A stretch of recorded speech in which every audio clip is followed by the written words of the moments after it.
Rusia makin benci London. 8 alasan pemerintahan Putin tempatkan Inggris sebagai musuh utama. Inggris target empuk Rusia, 800 rudal bakal ditembakkan Putin. NATO kerahkan pasukan ke Ukraina, perang dengan Rusia makin panjang. Halo Sobat Pojok, berikut 3 berita terpopuler yang kami rangkum di channel YouTube Pojok Negeri Media dan Pojok Internasional. Berita pertama, 2 diplomat Inggris diusir dalam pertikaian mata-mata. Pernyataan pedas dari Dinas Intelijen Luar Negeri Rusia yang menyebut Inggris penghasut perang dan ancaman dari sekutu utama Vladimir Putin untuk menyita aset Inggris di dalam Rusia. 2 diplomat Inggris diusir dalam pertikaian mata-mata. Pernyataan pedas dari Dinas Intelijen Luar Negeri Rusia yang menyebut Inggris penghasut perang dan ancaman dari sekutu utama Vladimir Putin untuk menyita aset Inggris di dalam Rusia. Saat AS di bawah Donald Trump berupaya memulihkan hubungan dengan Moskow dan menjadi penengah perdamaian antara Rusia dan Ukraina, Inggris telah diberi status musuh publik nomor 1 Rusia. Itu adalah mantel yang telah dipegang dan dilepaskannya selama 2 abad terakhir. Inilah 8 alasan Rusia membenci Inggris. 1. Inggris dituding sebagai penghasut perang.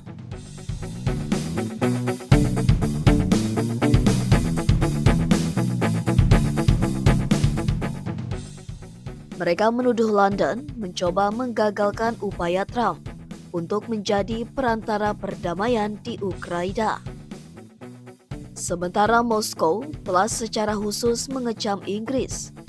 Moskow telah meningkatkan retorikanya terhadap Uni Eropa dan Presiden Prancis Emmanuel Macron khususnya yang pembicaraannya tentang persenjataan nuklir Prancis sebagai tandingan terhadap ancaman Rusia yang dirasakan telah membuat Kremlin marah. Invasi Rusia ke Ukraina pada tahun 2022 telah menjadi konflik terbesar dan paling mematikan di Eropa sejak Perang Dunia Kedua. Konflik ini telah menewaskan dan melukai ratusan ribu orang, membuat jutaan orang lainnya mengungsi, dan memicu konfrontasi paling tajam antara Moskow dan Barat dalam beberapa dekade. Selama sebagian besar perang, Rusia mengecam Washington atas perannya dalam memasok bantuan ke Kiev. Dengan Trump menjabat, hal itu telah berubah. 3 pejabat Rusia yang berbicara dengan syarat anonim karena mereka tidak berwenang untuk berbicara kepada media, mengatakan Inggris sekarang dianggap sebagai musuh utama Moskow. Dengan 1 orang marah bahwa London memicu kekacauan dan perang di Ukraina. 2. Inggris jadi dalang perlawanan terhadap Rusia. Yang lain menggambarkan Inggris sebagai kekuatan pendorong di Barat dalam hal menggalang oposisi terhadap Rusia. Perdana Menteri Keir Starmer berbicara tentang menempatkan pasukan Inggris di darat dan pesawat di udara di Ukraina sebagai bagian dari pasukan penjaga perdamaian yang potensial telah membuat marah politisi senior Rusia. Begitu pula dengan penyelenggaraan pertemuan koalisi yang bersedia, serta lobi langsung dan teleponnya kepada Trump untuk mendukung Ukraina. Menteri Luar Negeri Rusia Sergei Lavrov telah menuding Starmer sebagai pemicu ketegangan pada saat Trump mencoba menenangkan mereka. 3. Pengusir diplomat wujud ketegangan. Diplomat Inggris di Rusia mengatakan mereka tahu apa yang mereka hadapi. Pengusiran yang saling balas telah menyusutkan staf di kedutaan Inggris setidaknya 10 diplomat sejak dimulainya perang. Baik Rusia maupun Inggris tidak memiliki atase pertahanan di pos. Dinas Keamanan FSB Rusia pada hari Senin menuduh seorang diplomat Inggris dan pasangan diplomat lainnya memata-matai dan mengusir mereka. Tuduhan yang disebut London tidak berdasar. Inggris memanggil duta besar Rusia di London dan mengusir seorang diplomat Rusia dan pasangan diplomatnya sebagai balasan. 4. Rusia dituding telah menyabotase Eropa. Ketika ditanya tentang permusuhan Rusia terhadap London, seorang juru bicara kantor luar negeri Inggris mengatakan bahwa mereka tidak akan menanggapi setiap klaim tak berdasar yang dibuat oleh Moskow. Rusia, menurut Kepala Dinas Intelijen Rahasia MI6 Inggris, telah menggunakan sabotase yang sangat gegabah di tanah Inggris dan Eropa. 5. Rusia memanfaatkan warga asing untuk jadi agen intelijen. Pengadilan London memutuskan 3 warga Bulgaria bersalah karena menjadi bagian dari unit mata-mata Rusia. Pada bulan Oktober, seorang pria Inggris mengaku kepada pengadilan London bahwa ia telah melakukan serangan orang di gudang milik Ukraina di London Timur atas nama Rusia. Penyelidikan Inggris menyalahkan Rusia atas peracunan kritikus Kremlin, Alexander Litvinenko di London pada tahun 2006 dengan zat radioaktif. London juga menuduh Moskow atas peracunan Salisbury tahun 2018 yang menggunakan agen saraf Novikov. Moskow menolak tuduhan tersebut. Beberapa politisi Rusia telah menyatakan tanpa memberikan bukti bahwa Inggris membantu Ukraina melakukan operasi sabotase terhadap target-target Rusia, seperti di jembatan yang menghubungkan Crimea dengan daratan Rusia, di mana 2 orang tewas pada tahun 2023. Salah satu dari 3 pejabat Rusia mengatakan Starmer, seperti Boris Johnson sebelumnya, menggunakan perang Ukraina untuk mengalihkan perhatian dari masalah dalam negeri. London mengatakan ingin memastikan Ukraina tidak dipaksa untuk menyerah dengan syarat-syarat yang tidak masuk akal. 6. Sejarah kembali terulang. Komentator nasionalis di TV pemerintah Rusia telah mulai memberi tahu orang-orang Rusia bahwa London telah berusaha melemahkan Moskow selama berabad-abad. Meskipun London populer sebagai tujuan investasi Rusia setelah runtuhnya Uni Soviet pada tahun 1991, ketidakpercayaan terhadap Inggris dapat ditelusuri akarnya setidaknya sejak Perang Crimea tahun 1853 hingga 1856, saat Inggris menjadi bagian dari aliansi yang mengalahkan Kekaisaran Rusia. Pelanggaran yang diduga dilakukan Inggris baru-baru ini telah membuat politisi Rusia menggunakan frasa abad ke-19 yang digunakan untuk menggambarkan kebijakan luar negeri Inggris yang bermusuhan terhadap Rusia di bawah Ratu Victoria. Wanita Inggris menciptakan masalah, sebuah pepatah yang dimaksudkan untuk menandakan dugaan kejahatan sistematis Inggris terhadap Moskow. 7. Investor Rusia tarik investasi dari Inggris.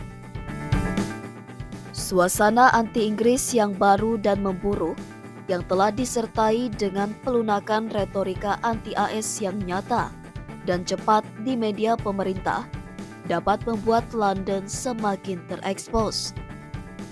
Saat Rusia memasuki tahun keempat perang dengan ekonominya yang terlalu panas, ada perasaan di Moskow bahwa pendekatan baru Trump menawarkan peluang untuk perdamaian dengan syarat yang menguntungkan Moskow. Beberapa anggota parlemen mengatakan perusahaan dari negara bermusuhan seperti Inggris tidak boleh diizinkan kembali. Bahkan jika sanksi barat dilonggarkan setelah kesepakatan damai dengan Ukraina atau diberi perlakuan yang jauh lebih keras jika memang diizinkan. Vyacheslav Volodin, sekutu utama Putin, minggu ini berbicara tentang perlunya menarik kembali uang dari Inggris. Merujuk pada bunga yang diperoleh dari aset Rusia yang dibekukan di Inggris, senilai sekitar 26 miliar USD yang telah diserahkan London ke Ukraina.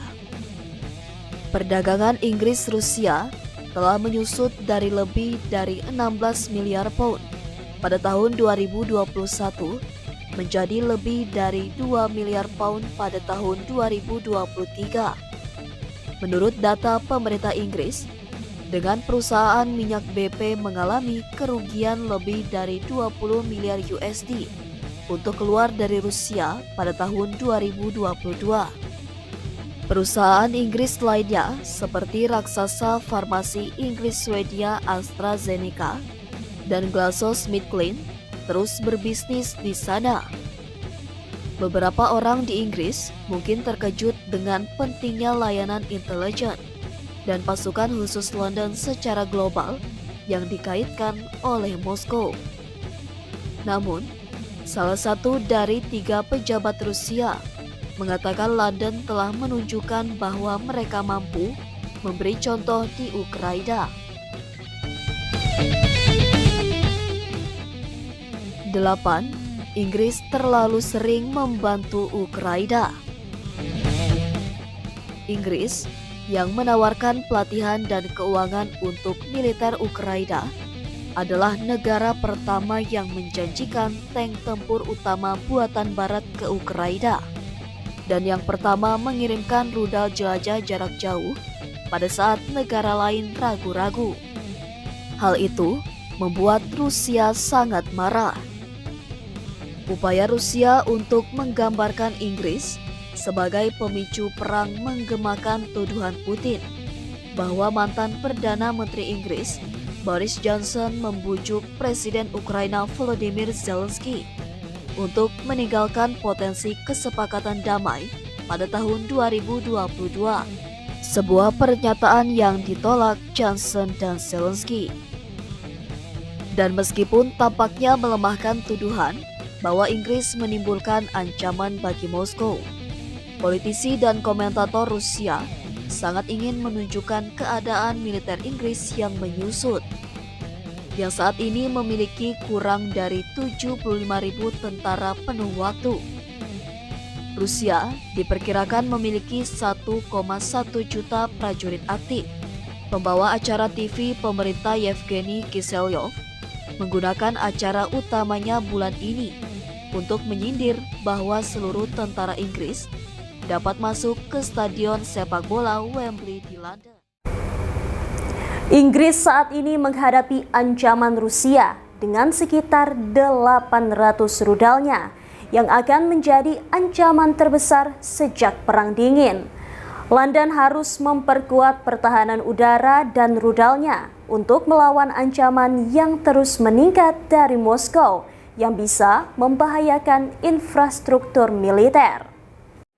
Para jenderal top dari 27 negara NATO dan mitra akan berkumpul di London, Inggris mendatang untuk memulai latihan perang guna persiapan pengerahan pasukan, kapal, dan pesawat militer ke Ukraina.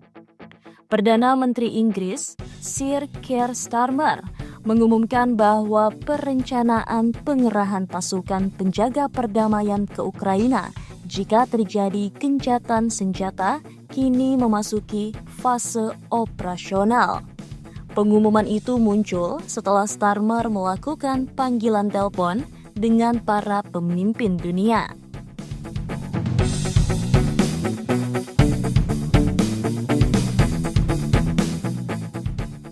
Starmer menambahkan bahwa komitmen baru telah dibuat selama pertemuan tersebut, tetapi tidak menjelaskan lebih lanjut tentang komitmen apa saja yang dimaksud atau peran apa yang akan dimainkan pasukan penjaga perdamaian jika dikerahkan ke Ukraina. Presiden Ukraina Volodymyr Zelensky yang bergabung dalam seruan telah memberikan dukungannya kepada pasukan Eropa dengan backingan Amerika Serikat sebagai cara untuk menjamin keamanan negaranya jika terjadi gencatan senjata dengan Rusia. Namun sejauh ini, Kremlin tampaknya menolak gagasan tentang pasukan Eropa atau NATO yang bermarkas di Ukraina dan terus menolak usulan Amerika Serikat Ukraina untuk gencatan senjata tanpa syarat selama 30 hari. Perdana Menteri Starmer menuduh Presiden Rusia Vladimir Putin mencoba untuk menunda perundingan damai. Panggilan telepon hari Sabtu mempertemukan para pemimpin dari 27 negara, termasuk Inggris, Perancis, Australia, dan Kanada, membahas rencana bersama dengan perwakilan dari Uni Eropa dan Sekretaris Jenderal NATO Mark Rutte. Perdana Menteri Italia Giorgia Meloni juga bergabung dalam panggilan telepon tersebut, meskipun ada laporan bahwa dia mempertimbangkan untuk tidak menghadiri pertemuan tersebut karena skeptisme tentang proposal pengerahan pasukan penjaga perdamaian. Amerika Serikat tidak diwakili, tetapi Starmer mengatakan kepada wartawan bahwa pemerintah Inggris tetap berhubungan dengan pemerintahan Trump, dengan mengatakan penasihat keamanan nasional Inggris, Jonathan Powell, telah kembali dari pembicaraan di Washington pada Sabtu pagi. Di sisi lain, Menteri Luar Negeri Amerika Serikat Marco Rubio berbicara dengan Menteri Luar Negeri Rusia Sergei Lavrov. Sebuah pernyataan Departemen Luar Negeri Amerika Serikat mengatakan mereka membahas langkah selanjutnya setelah pertemuan kedua negara di Arab Saudi dan sepakat untuk bekerja memulihkan komunikasi. Di informasi terakhir, para jenderal top dari 27 negara NATO dan mitra akan berkumpul di London, Inggris untuk memulai latihan perang guna persiapan pengerahan pasukan, kapal, dan pesawat militer ke Ukraina. Inggris saat ini menghadapi ancaman Rusia dengan sekitar 800 rudalnya yang akan menjadi ancaman terbesar sejak Perang Dingin. Menurut laporan lembaga tersebut, London harus memperkuat pertahanan udara dan rudalnya untuk melawan ancaman yang terus meningkat dari Moskow yang bisa membahayakan infrastruktur militer penting. Analisis William Frere dari Council on Geostrategy menyoroti modernisasi armada utara Rusia yang meskipun lebih kecil dari pasukannya di era Perang Dingin, telah meningkatkan kemampuan rudalnya secara signifikan. Armada yang terdiri dari 26 kapal selam dan 11 kapal perang permukaan utama itu dapat membawa total 800 rudal yang mampu menyerang daratan Inggris, yang menimbulkan ancaman rudal paling nyata bagi negara NATO tersebut sejak Perang Dingin.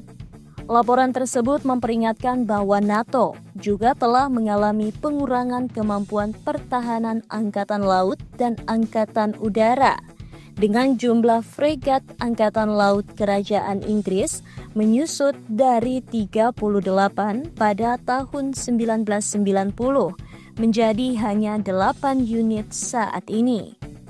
Sementara itu, Angkatan Laut Amerika Serikat telah sepenuhnya menghentikan fregat yang berfokus pada peperangan anti kapal selam, yang menimbulkan kekhawatiran tentang kemampuan NATO untuk melawan ancaman rudal Rusia yang bangkit kembali. Perlu strategi pertahanan yang lebih cerdas Laporan tersebut berpendapat bahwa sementara beberapa pihak menganjurkan sistem pertahanan udara dan rudal terpadu atau IAMD yang komprehensif, pendekatan semacam itu akan sangat mahal dan tidak praktis. Sebaliknya, laporan tersebut menyerukan strategi yang terarah dan fleksibel. Ada 3 prioritas utama dari strategi tersebut. Pertama, melindungi infrastruktur militer utama Inggris yang menurut laporan tersebut. Kedua, mempertahankan pangkalan di luar negeri yang sangat penting untuk memproyeksikan kekuatan dan memastikan kemampuan Inggris untuk beroperasi secara global. Ketiga, mengandalkan kemampuan pertahanan rudal sekutu untuk pasukan Inggris yang dikerahkan, yang kemungkinan akan beroperasi dalam jaringan pertahanan rudal NATO yang lebih luas. Alih-alih hanya berfokus pada sistem pertahanan, Inggris juga harus berupaya mengganggu kemampuan peluncuran rudal di sumbernya untuk mengurangi tekanan pada sistem IAMD. Mengalihkan fokus strategis ke benteng utara Rusia. Laporan tersebut merekomendasikan pengalihan fokus strategis Inggris dari celah Greenland, Islandia, Inggris atau GIUK tradisional ke celah Svalbard, Tromsø, area yang penting bagi strategi benteng Rusia. Pendekatan ini melihat Rusia memprioritaskan pertahanan kapal selam bersenjata nuklirnya di Laut Barents yang memungkinkan aset lain beroperasi lebih bebas. Dengan memberikan tekanan lebih besar pada benteng ini, laporan tersebut berpendapat bahwa Armada Utara akan berada dalam posisi yang tidak menguntungkan, yang memaksa Rusia untuk mengalihkan sumber daya dari operasi ofensif. Strategi pencegahan proaktif ini dapat mengurangi ancaman rudal terhadap Inggris dengan membatasi jumlah anak panah yang diluncurkan, alih-alih hanya berfokus pada pencegatan saat rudal terbang. Menyeimbangkan biaya dan kemampuan.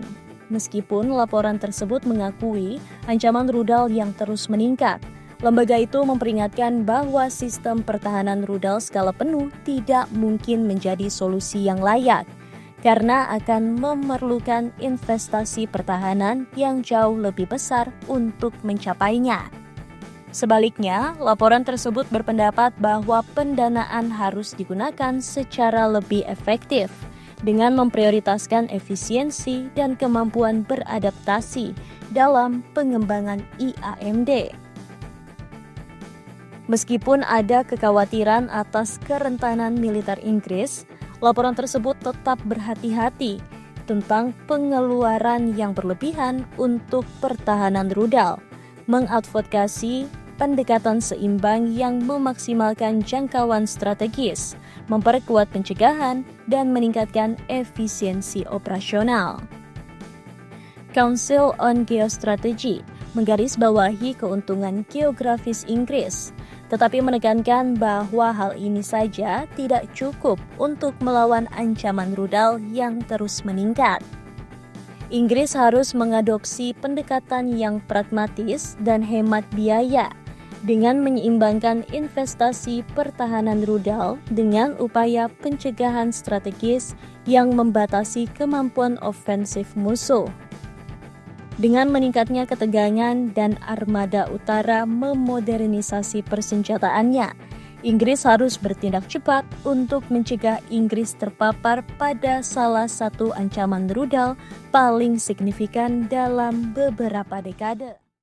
Itu tadi 3 berita terpopuler di channel YouTube Pojok Negeri Media dan Pojok Internasional. Jangan lupa untuk share, komen, dan subscribe channel kami. Sampai jumpa di Top 3 Pojok Negeri Media selanjutnya.